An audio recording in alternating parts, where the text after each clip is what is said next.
दोस्तों दरअसल आज हम बात करने वाले हैं एक ऐसी घटना के बारे में जिस समय पूरा भारतवर्ष रोया था, जिसके जो सबके दिलों में इस तरह से ये घटना बस गई थी कि समझिए कि हर बंदा चाह रहा था कि इंसाफ इंस्टेंट हो।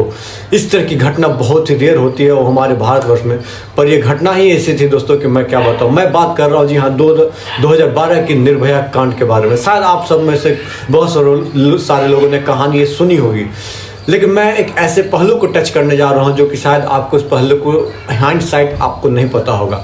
मैं पूरा केस की स्टडी करके आया हूं, आपके सामने मैं ये रखने जा रहा हूं। जी हाँ, नाम शायद निर्भया को बताना उचित नहीं होगा, मे भी आप लोग जानते होंगे तो अच्छा, बाकी बताने की ज़रूरत है नहीं।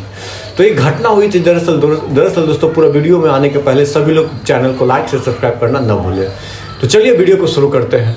निर्भया जो कि 2012 में दिल्ली के एक बस रेप की विक्टिम थी, जी हाँ, जिसके साथ 16 दिसंबर में दोस्तों क्या हुआ था मैं पूरा डिटेल बताने जा रहा हूँ। 16 दिसंबर 2012 को रविवार का दिन था, जब छात्रा जो कि 23 साल की छात्रा के साथ चलती बस में 6 लोगों ने सामूहिक बलात्कार किया था दोस्तों। उस रात जो भी हुआ उसने हिंसा की परिभाषा बदल कर रख दी। वह छात्रा अपने दोस्त के साथ बस पे सवार हुई, तब पहले से ही वहाँ 6 लोग मौजूद थे, जिसमें से एक नाबालिग भी था, जी हाँ अंडर 18 था, जिसमें एक लड़का बार बार कह रहा था। दरअसल क्या हो पूरा देखिए, दरअसल ये लोग मूवी देखी लाइफ ऑफ पाई मूवी। दरअसल उसके पहले तलाश देखने का प्लान था, उस समय रिलीज हुई थी, पर तलाश में हाउसफुल चल रही थी, इसलिए वो मूवी चेंज होकर लाइफ ऑफ पाई देखने गई दोस्त के साथ। घर वालों को शायद इन्फॉर्म नहीं की थी कि वो मूवी देखने गई है। उसके बाद क्या हुआ कि फिल्म देखने के बाद जब ये वहाँ से निकलती है तो लेट हो जाता है, 8-9 बज जाते हैं, जो कि लेट दिल्ली के लिए कुछ होता नहीं ज़्यादा। जब रात के 9 बज जाते हैं दोस्तों, तो क्या होता है कि जाके ऑटो पकड़ते हैं, बोलते हैं कि डायरेक्ट मेरे को घर पे छोड़ दो। तो बहुत सारा ऑटो ड्रॉप नहीं करता है, बहुत सारे मना कर देते हैं दिल्ली में। तो बोले कि नहीं मैं रात हो गया, मेरे को घर जाना, बहुत सारे ऑटो वाले।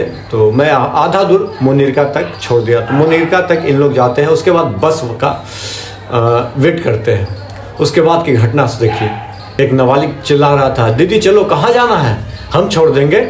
जिसके बाद ये क्या बोलते हैं, इसका दोस्त निर्भया का दोस्त और निर्भया दोनों वह उस पे बस पे बैठ जाते हैं, जिसके बस का मैं बता दूं आपको यादव साइड में लिखा हुआ था और 6 लोग उसमें सवार थे। एक तरह से मुनीरका बस स्टैंड के पास निर्भया और उसके दोस्त खड़े थे और आवाज़ लगाने की मैंने चर्चा पहले की। पालम आवाज़ लगाता है, पालम नजफगढ़ द्वारका। लड़की और उसका दोस्त पालम जाने के लिए उस बस पे बैठ जाते हैं। जैसे दरअसल लग्जरियस बस टाइप में था। बस में ड्राइवर केविन था और ड्राइविंग सीट पर भगवान शिव और का मूर्ति लगा था। बस में मैरून कलर के पर्दे लगे हुए थे। निर्भया और उसके दोस्त बस के बाईं तरफ कंडक्टर की सीट के पीछे दूसरी पंक्ति में बैठे हुए थे। दरअसल आराम से जाके बैठ के लगा कि चलो पैसेंजर हैं ही, 2-4-5 को दिख रहे थे, लगा कोई दिक्कत नहीं, आराम से इसमें ट्रैवल किया जा सकता है। दरअसल निर्भया और उसका दोस्त दोनों बैठे हुए थे पीछे सीट पे, सेकंड वाले कंडक्टर के बाद वाले सीट पे। तो क्या हुआ कि कंडक्टर को 1 या 2 सीट पहले जो पूछ रहे थे बार बार कि किराया कितना हुआ, मैं किराया दे देता हूँ। तो उसके 2-3 बार पूछने के बाद जाकर किराया बैठ कर 20 रुपया उन्होंने चार्ज किया और 20 रुपये इन्होंने देने की कोशिश की। उसके बाद क्या होता है कि इंसिडेंट ये है कि लड़के से पूछते हैं वहाँ जो 2-3 लोग थे कि इतने रात में लड़के के साथ क्या कर रहे हो, जबकि रात 9-10 बजे, वो भी वेल डेवलप सिटी में क्या होता है 9-10 बजे तक। हो सकता है कि ठंडी की रात थी, आप कह सकते हो, लेकिन ज़्यादा कुछ रात हुआ नहीं। तो कितने रात में लड़के के साथ क्या कर रहे हो, ये वो पूछने लगते हैं। तो लड़का यहीं पे बोलता है कि आपको क्या मतलब दिस दैट। तो इसी में बकझक होने लगती है, नहीं होता है क्या बोलते हैं, तू मैं होने लगती है, इसी बात को लेकर कुछ बहसबाजी होने लगती है। इतने में क्या होता है कि उसमें से एक बंदा उठकर इसके चेहरे पे मारता है, इसके दोस्त के, निर्भया के दोस्त के चेहरे पे मारता है, जिसे और भी बुरी तरीके से फिर इसको घायल करने के लिए रड निकाल कर मारा जाता है। जैसे बहुत तरीके से फिर इसको मार के गिरा दिया जाता है, और जबकि सीट के 2 बीच के में रख कर इसके पैर पे भी मारा जाता है, लोहे के रड से लगा के इसको, मतलब कि नहीं होता है, उसको मारने के लिए 3 रड का इस्तेमाल किया। कोई सिर पर मार रहा है, कोई पीठ पर मार रहा है, कोई हाथों पर, जिसके बाद उसके पैरों पर रड चलाया जाता है, जिससे वो गिर जाता है। और निर्भया को क्या करता है, ये खींच कर इन लोग क्या करते हैं, पीछे साइड लेके आते हैं, जहाँ उसके साथ बर्बरता, हैवानियत, आप जो बोलोगे वो शब्द कम पड़ जाएगा, जिसके साथ मतलब कि इतने खतरनाक तरीके से रेप किया जाता है, इतने दरिंदों की तरह नोच खाने की होड़ लगी रहती है दोस्तों। मैं बता रहा हूँ, ये लिटरली ये कहानी ऐसा है ना कि भारत देश के मतलब कि सबसे इतिहास में ब्लैक स्पॉट कहा जा सकता है। इतनी खतरनाक घटना नहीं हुई दोस्तों। दोस्त को पीटने से बचाने के लिए युवती ने दरिंदे की दांत की काटा, और उसने जैसे दोस्त पीट रहा था तो वो चाह रही थी कि कैसे भी निकले, और हम अपने दोस्त को निर्भय चाह रहे थे बचाने की कोशिश करें। चलती बस में युवती की चिल्लाते रहे। इस बीच बस में करीब 24 किलोमीटर की दूरी तय की। जी हाँ, 24 किलोमीटर तक इधर उधर घुमा रहे थे। इसके बीच बारी बारी से लोग रेप कर रहे थे, और मतलब कि अलग ही लेवल का इन लोग का पागलपन दिख रहा था। दरअसल क्या हुआ था, इसी बीच में क्या था, एक नाबालिग जो था, नाबालिग ने क्या किया कि उसके क्या बोले प्राइवेट पार्ट में जो है लोहे का रड डालकर उसकी रड डाल दिया। उसके बाद उसके क्या बोलते हैं वो इंटरनल पार्ट्स बाहर आ गए थे बॉडी के। इस तरह के घिनौना काम किया वो बंदा, नाबालिग बंदा जिसको मैं बता रहा हूँ। फिर उसने क्या किया कि इसके बाद देखा कि अधमरा हो गया है बंदा भी, और उसी में इसका अभी हालत बहुत ही खस्ता, बहुत ही ख़राब, बहुत ही मतलब लचीला हालत हो गई थी निर्भया की। तो उसके बाद इन लोग ने क्या करते हैं, इन लोग निकाल के सोचते हैं कि बाहर फेंक देते हैं और बस को चढ़ा देंगे, और बस को चढ़ा देने के बाद ये एक्सीडेंट नज़र आएगा। दरअसल चारों पांचों 6 का नाम मैं बता दूं तो मैं आपको बता दूं, मुकेश सिंह, राम सिंह, विनय शर्मा, अक्षय ठाकुर और पवन कुमार और एक नाबालिग, 6 लोगों का ग्रुप था। ये थी निर्भया के साथ क्या घटना घटी थी जो मैंने आपको सुनाई।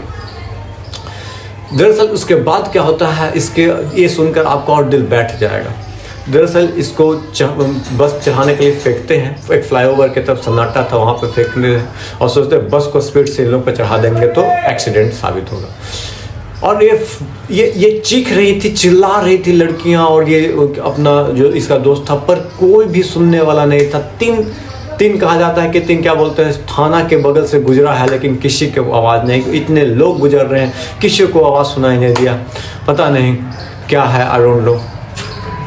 तो जब फेंक देते हैं, अब जब बस चढ़ाने की जब बारी आती है तो क्या होता है, इसका जो दोस्त था थोड़ा सा कॉन्शियस था, क्या करता है कि खींच लेता है निर्भया को अपने साइड, और बस जो है खटाक दी का स्पीड से निकल जाती है और इसकी मतलब बचाने की कोशिश को सफल रहती है। उसके बाद इसने बहुत देर तक ठंडी रात में अकेले निवस्त्र दोनों सिकुड़ रहे थे। एक तो एकदम कॉन्शियस मतलब अनकॉन्शियस हालत में थी निर्भया, और ये थोड़ा कॉन्शियस भी था, बचाने प्रयास भी कर रहा था लोगों को मदद के लिए, लेकिन बहुत सारे मतलब नहीं बोलते हैं अनकॉन्शियस लोग बोल सकते हो आप, जिसको कुछ समझ में नहीं आ रहा। बहुत सारे ऑटो वाले, बहुत सारे कार वाले, बहुत सारे बाइक वाले क्रॉस कर रहे थे, पर कोई भी मदद के लिए बाहर नहीं आ रहा था। उसी बीच में एक बंदा खड़ा आता है और वहाँ पे बात करता है, तो पूछता है कि क्या हुआ क्या नहीं, तो बताता है ऐसा ऐसे घटना हुआ सर। तो ये जो है पुलिस को फ़ोन करता है, पुलिस आती है, 3 पुलिस आती है, तीनों पुलिस सब जगह से, और वो सोचते हैं कि हमारे यहाँ केस रजिस्टर्ड होगा, हमारे यहाँ रजिस्टर्ड होगा। उसके बाद इसको हॉस्पिटल में निर्भया जी को भर्ती कराया जाता है। दरअसल निर्भया जी को भर्ती कराने के बाद वहाँ पे डॉक्टर जो इसको देखते हैं तो बोलते हैं कुछ लाश को लेकर आए हो यहाँ पे। जी हाँ, यही सब था पहला, क्योंकि हालत इतनी ख़राब हो चुकी थी, ब्लड इतना लॉस हो चुका था कि आप एक्सपेक्ट नहीं कर सकते हो कि क्या हालत हुई थी उस बंदी का। जी हाँ, उसके बाद इलाज चलता है लेकिन कुछ सक्सेसफुल नहीं होता है ज़्यादा लेवल पे। इसके बाद इनको जो 16 दिसंबर के बाद ये पहुंचा दिया जाता है, इनको सिंगापुर भेजा जाता है निर्भया को कि सिंगापुर से ट्रीटमेंट चले। फिर इसका फेस को क्या बोलते हैं प्लास्टिक सर्जरी से बदल दिया जाता है, पर दोस्तों लिटरली ये भी असफल रहता है।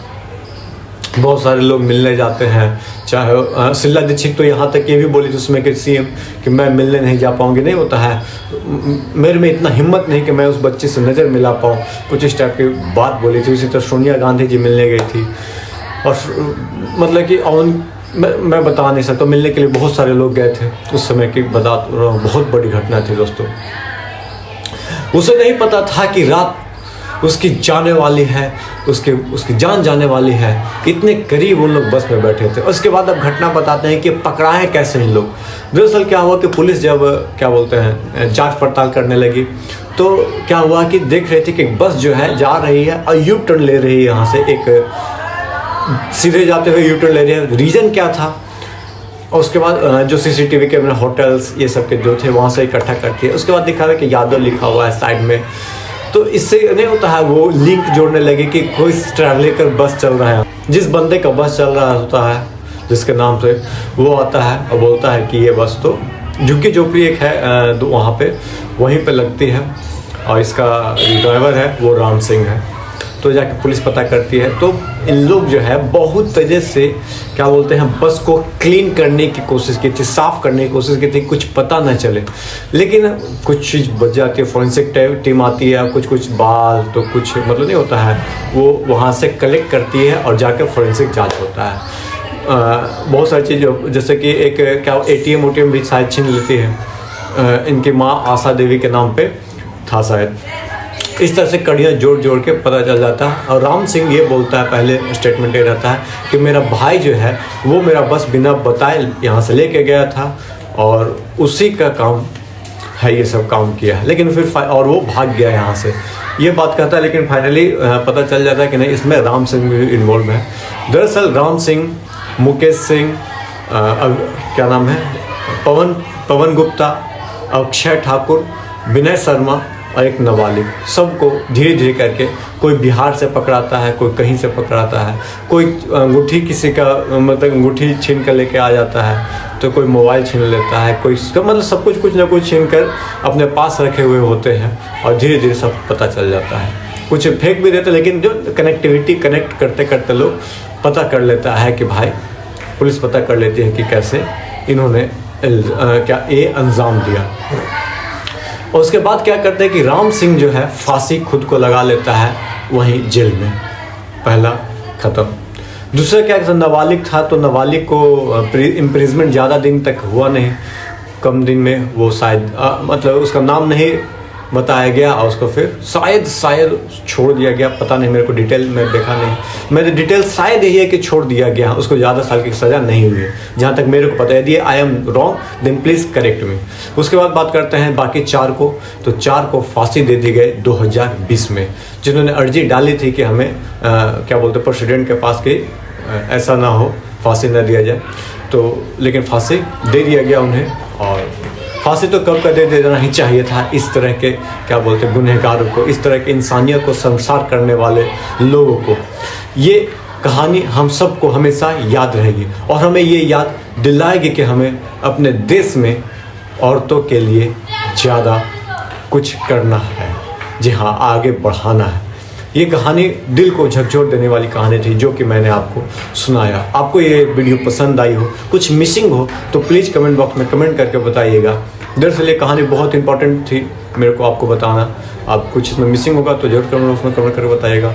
धन्यवाद। जय हिंद, जय भारत। और अगला वीडियो कौन सा देखना है, आपको किसकी कहानी सुननी है, तो उनका भी कमेंट बॉक्स में कमेंट करके आप लिख सकते हैं। धन्यवाद। जय हिंद, जय भारत दोस्तों।